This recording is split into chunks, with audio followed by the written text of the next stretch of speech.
Faktual lainnya adalah ini kasus dihentikan untuk Bang Egy dan Damai. Iya. Nah, tentu Bang Hotman untuk membalik keadaan, kita yang melihat dari jauh, kawan-kawan yang statusnya masih tersangka, itu jangan seperti Bang Egy. Buktikan ini di pengadilan, buktikan ini secara hukum, bahwa apa yang dilakukan oleh Bang Egy itu tidak benar. Satu-satunya itu adalah membuktikan itu di pengadilan. Politisi kita, saya mau Anda jawab dulu jujur. Apa benar Egy Sujana banyak dimaki masyarakat gara-gara dia berdamai dengan Jokowi? Kalau kita melihat sentimen publik di media sosial, memang cukup dibully dan cukup memang babak belur. Dulunya sangat kritis, menuding kanan kiri, tapi pada akhirnya ada islah dan perdamaian. Itu faktual, Ya. itu tidak bisa dibantah.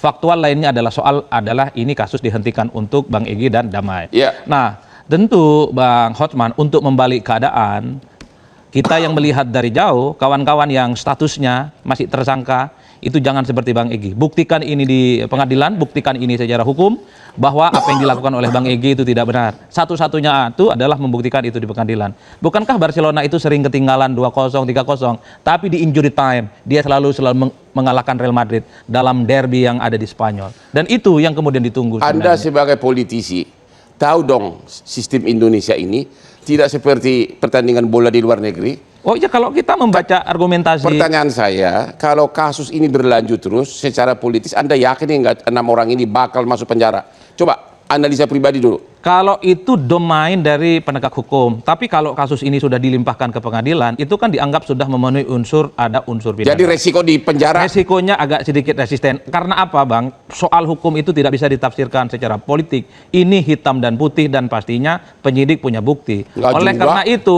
cara untuk membalikkan keadaan ini ya buktikan di pengadilan bahwa proses ini tidak ada yang benar. Kadang-kadang proses kami ini pengacara salah. ini hitam putih ada, abu-abu, kuning, jingga juga ada. Kalau Oke. kalau hukum hitam putih ya, Bang.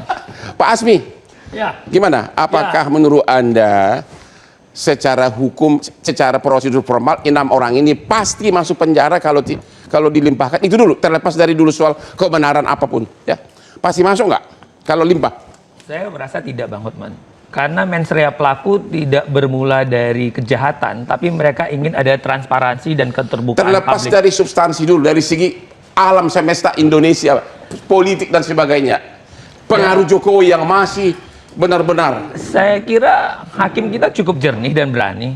Yang penting jaksa aja berani P21 terus jalan, dan saya kira inilah menjadi perang bukti ya, jadi adu bukti. Jadi kalau kita tarik tadi misalnya Bang Egy bilang SP3, Bang Egy memang membebaskan Bang Egy dari penjara, tapi ia sekaligus memenjarakan kita semua dalam ketidaktahuan. Pertanyaan, karena kita bicara hukum, Anda kan sudah sering membahas, melihat kasus ini di media. Menurut Anda pribadi, ijazah itu analisa saudara palsu atau tidak?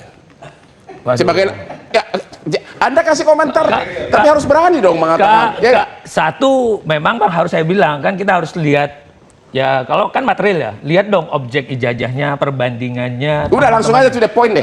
Kalau Sesudah saya kalau dari tahun 2019 ya saya meragukan. meragukan. Karena dari 2019 tema Oke, ini dibawa Pak terus. Ahmad sekarang. Ya, teman-teman, analis politik Adi Prayitno soal SP3 Egy Damai di kasus ijazah Jokowi. Ada apa di balik itu?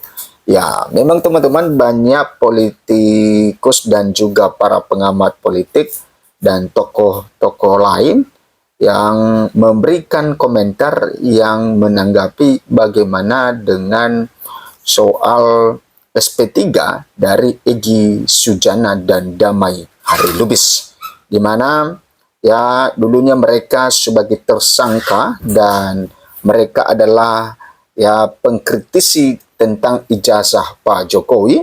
Nah, ketika mereka ke Solo dan bertemu dengan Pak Jokowi dan setelah itu mengajukan restoratif justice, maka Polda Metro Jaya yang mengeluarkan SP3 kepada Egy Sujana dan Damai Harilubis, sehingga ya status tersangka mereka dicabut. Nah, ini yang disampaikan oleh Adi Prayitno selaku analis politik, teman-teman, ya, dalam wawancara yang merupakan hostnya adalah Hotman Paris, di mana ya katanya bahwa ya harusnya Egy dan Damai Harilubis itu ya jangan berhenti di tengah jalan. dan dia juga meminta kepada Rosuro CS supaya tetap berjuang sampai pembuktian di pengadilan. Ya, jangan seperti Egy dan Damai katanya yang berhenti di tengah jalan yang kita tidak tahu ya bagaimana kejelasan ijazah ini. Ya memang teman-teman ya setelah Egy Sujana dan Damai Harilubis ya mengajukan restoratif justice dan mendapatkan SP3, maka ya ijazah Pak Jokowi juga belum dibuktikan.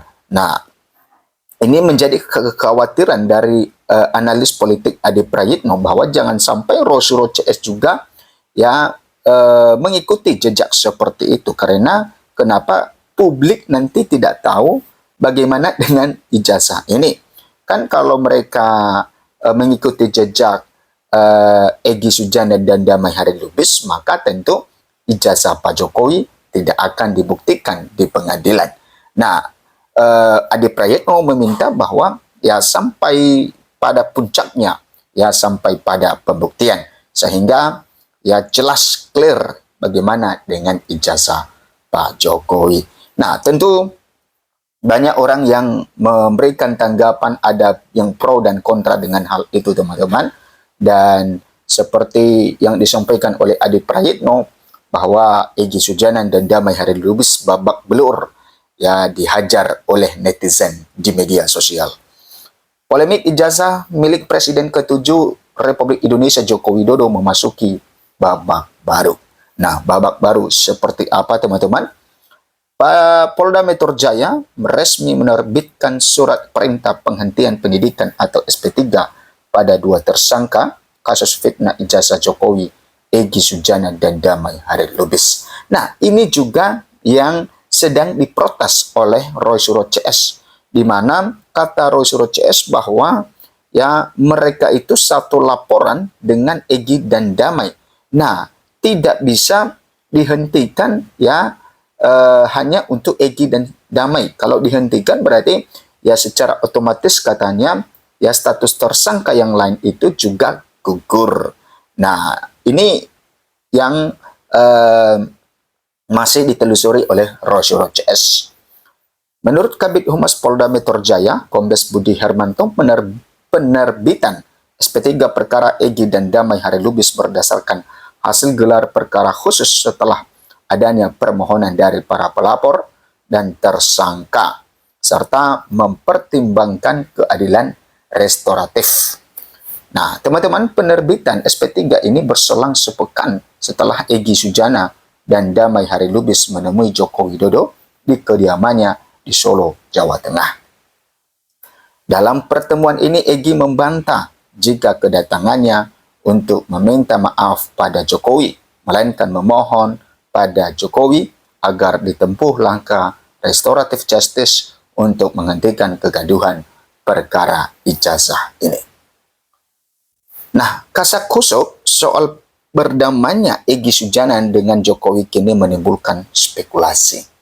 Kuasa hukum Rosuro CS Ahmad Husainuddin menilai jika Jokowi tengah panik, strategi berdamai ini dinilai strategi Jokowi memecah belah kubu Rosuro. Ketua Umum kami Jokowi, Rasman Nasution, membantah jika pertemuan Egy dan Damai Lubis dengan Jokowi sebagai upaya untuk memecah belah. Menurut Rasman, Jokowi sangat terbuka untuk memaafkan tersangka lain. November 2025, polisi menetapkan 8 orang tersangka kasus fitnah ijazah Jokowi. Egy Sujana dan Damai Harilubis yang masuk dalam klaster pertama telah dihentikan penyidikannya. Sementara Rosuro, Rismon Sianipar, dan Tifauzia Tiasuma alias Dr. Tifa yang masuk dalam klaster kedua, berkasnya telah dilimpahkan ke kejaksaan. Apakah benar di balik SP3 dua tersangka ini adalah taktik Jokowi? Akan ya. Nah, itu teman-teman yang dikatakan oleh bagaimana analisis dari Adi Prayitno dalam hal ini, ya bagaimana dengan Egy Sujana dan Damai Harilubis mendapatkan SP3. Sosok analis politik UIN yang sebut Jokowi menang 1 lawan 0 usai Egy Sujana minta restoratif justice. Inilah sosok analis politik UIN Jakarta Adi Prayitno menyebut Presiden ke-7 RI Joko Widodo menang 1-0 di kasus tudingan ijazah palsu pasca adanya restoratif justice dengan Egy Sujana dan juga Damai Hari Lubis. Nah, dikatakan oleh Adi Prayitno, teman-teman, dengan adanya restoratif justice ini, sebenarnya dua pihak sama-sama diuntungkan, yakni Egy Sujana dan juga Jokowi. Menurutnya, Egy Sujana dan Damai Hari Lubis untung karena sudah tidak menyandang status tersangka. Karena ini berlarut-larut dan panjang sehingga cari win-win solution, kata Adi Prayitno. Nah, Pak Jokowi minimal ya dari sekian orang yang ditetapkan sebagai tersangka ada 2 orang yang mungkin dalam tanda kutip insaf dan mengakui kesalahannya. Terkait adanya tawar-menawar di balik restoratif justice ini, menurut Adi tidak perlu disebutkan atau dibuat pernyataan secara terbuka. Tapi ketika Egy Sujana mengatakan Pak Jokowi itu berakhlakul karimah yang cukup baik, ketika tulis buku dan kasih buku ke Pak Jokowi disebut sebagai cerdas, berani, dan militan, itu kan melampaui pernyataan minta maaf, ujarnya. Bahwa lanjut Adi, publik mengatakan ini adalah permintaan maaf yang tingkatannya tinggi atau harganya terlampau tinggi. Terlepas dari itu, menurut Adi, yang ingin didapat dari ini semua bahwa sebenarnya persoalan ijazah yang sudah terlanjur menjadi persoalan hukum sebenarnya bisa selesai. Nah, itu teman-teman tentang bagaimana tanggapan dari Adi Prayitno terhadap kasus ijazah Pak Jokowi dan juga nasib dari Egy Sujana dan Damai Hari Lubis yang sudah mendapatkan SP3 dari Polda Metro Jaya.